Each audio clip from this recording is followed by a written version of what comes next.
Hola clase, ¿cómo están ustedes? Pues aquí estamos al final del capítulo 7. Hoy es jueves el 26 de marzo y hoy nosotros vamos a entender mejor los pronombres y los objetos directos, o P o D como me gusta decir, as I like to say. Y vamos a preparar también para el examen del capítulo 7. Ahora quiero dar felicitaciones a ustedes. Buen trabajo en la prueba del capítulo 7. Excelente, buen trabajo. So, creo que ustedes están listos para tomar el examen del capítulo 7. Así que, ¡woohoo! Muy bien.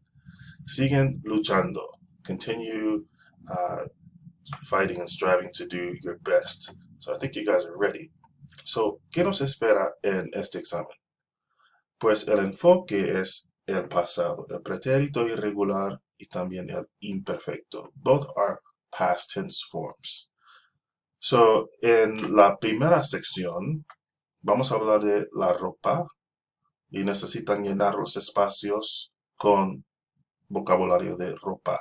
So, you need to fill in the blanks with clothing vocabulary.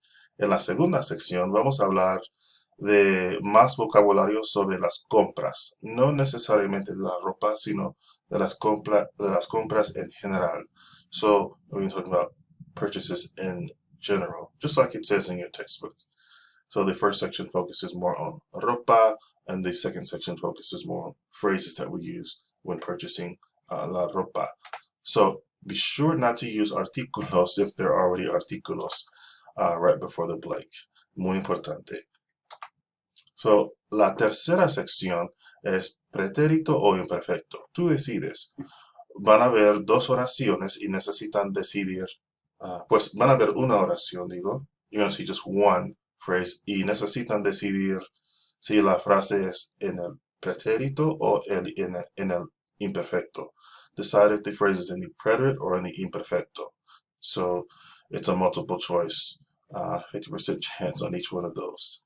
So take your time, look closely at the ending, al final de las conjugaciones, and I think you'll be fine if you take your time on that one.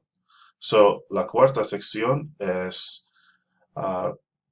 reescribir las oraciones en el pretérito. So you'll see a sentence in el presente. You need to rewrite that in el pretérito. La quinta sección is very similar. You'll see a sentence en el pretérito y ustedes necesitan escribir la frase en el imperfecto.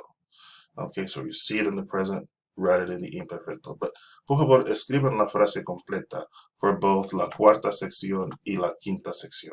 Write the entire phrase, por favor. Y la sexta sección trata de los pronombres y los objetos directos. So the sixth and last section is about rewriting phrases using direct object pronouns. O como me gusta decir, los pronombres y objetos directos, o P o D. Note that P o D, I'll use that a lot going forward. It is just a short way of saying pronombres y objetos directos. Okay. So, recuerden que el pasado tiene dos formas. The past has two forms.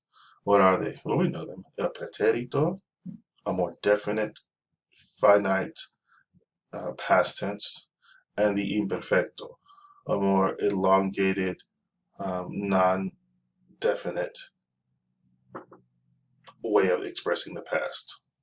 And just as I said, non-definite, I wish I could define it better, but I'll give a couple of ejemplos, dos ejemplos. First, in the pretérito. El pretérito has to do with completed actions. Por ejemplo, you hear it often when we talk about a series of actions in a sequence, maybe a routine. For example, I woke up, I washed my face, I brushed my teeth, I showered, I got dressed, I ate breakfast, I left, I worked, I returned home, I talked to family, I brushed my teeth, I went to sleep. Oh, don't forget, I washed my hands. Very important. Okay, so we need to think about the pretérito as things that are completed.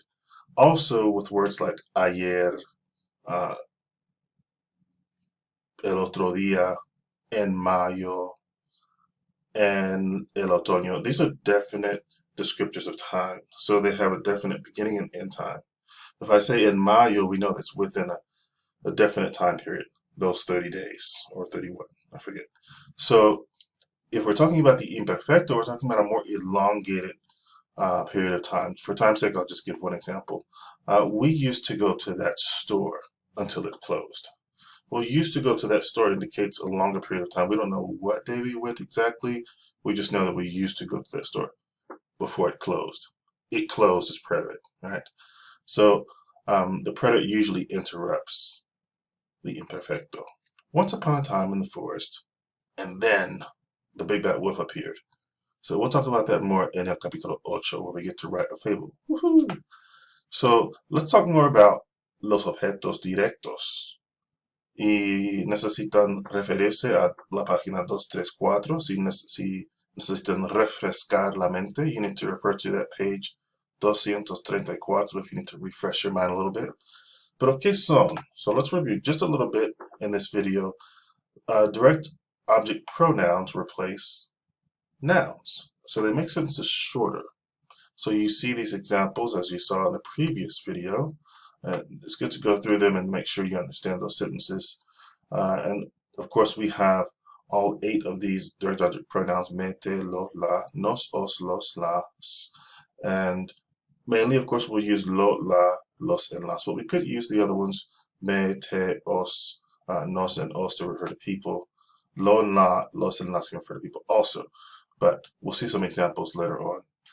And not all sentences have a direct object pronoun or a direct object. So there would be no need, of course, for replacing that direct object, which doesn't exist, with a pronoun. The sentence would be as short as it could possibly get. Por ejemplo, we ran, or we ran home. Nosotros corrimos a la casa. Well, there's no direct object. Running is not necessarily acting on home, and home is not receiving the action of running. The feet actually are receiving the action of running, unless you run on your hands. So you want to make sure to not get in this rut like a lot of students do of, okay, where's the direct object pronoun? I don't know where it is. I gotta find it. No, not always. It's usually pretty obvious. And so we'll see some examples in a momento. So why do we use direct object pronouns? To shorten the sentence, as I was saying. It seems like these sentences are pretty short, right? Julio llamó a su mamá. Well, we're so impatient as human beings that we want to make everything shorter and faster because our minds go so much faster than our tongue and our lips will allow us to go. So we can actually shorten these to Julio llamó a su mamá, and then we can add we can shorten that sentence to Julio la llamó, and we can add to it with a las ocho if we want to be more detailed. And remember that the pronombre de objeto directo, POD, goes in front of the conjugated verb. Por ejemplo, ella la compró. No, la llevé. La is the direct object pronoun in each case in that situation. You can also stick it at the end of an infinitivo, as you see in the example here.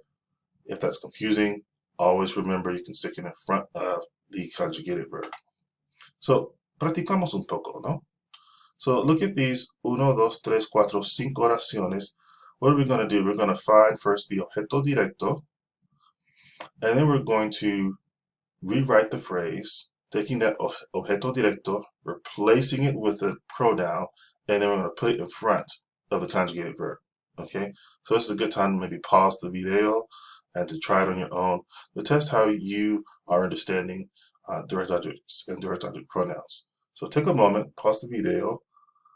If you don't, I will just go straight on. So hopefully you paused it. And let's see the respuestas. Hopefully you're testing yourself.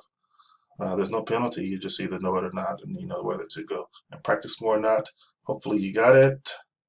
So let's go through this really quickly. The first one, ha. Hopefully you listened to the whole video and heard what I said before. Mañana mis amigos y yo vamos a ir de compras. Ha. There's no direct object in there. So usually with ir, vamos a ir de compras, you can't go a thing. So you went, or you go what, or you go whom. The action of going usually is not acted on a person or a thing, so there's usually not a direct object there, neither pronoun. How about the second one? Hoy yo voy a comprar los víveres en el supermercado. Ah, what is being bought? Los víveres or groceries. So we want to take los víveres, replace it with los, and then you have hoy yo los voy a comprar en el supermercado. Okay, so I've just gone over 10 minutes, lo siento. I try to keep things under 10 minutes. So I'll let you guys look at the rest of these. I do want to just highlight número 3. En donde, sorry, número 4. Ayer yo vi a Luis en el almacén Dillard's. Now, we have the direct object as a person here. That's okay. Although people, we don't think of them as just objects. It's okay that Luis is the direct object here.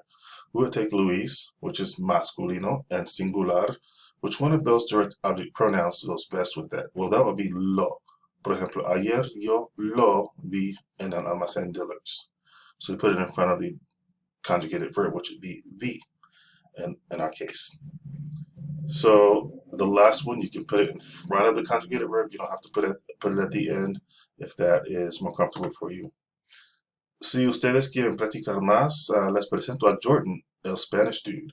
So Jordan is interesting. I'll just leave it at that. So if you don't need more practice, you can skip this video, but I think it's pretty informative. He's pretty thorough on what he has to say about objetos directos and los pronombres y objetos directos. So remember all of the notes that I always give you about the examen final. It will be online, not in H134, of course, since we're online now. And of course, las evaluaciones orales. Next week we have them starting on martes, because that'll be via Zoom. I may, hopefully, if I have my home office set up, I can be at home, and that will be a lot easier for me. So for your evaluación de medio semestre, I think all of us just about have signed up for a time. Buen trabajo, and then I'll see you online.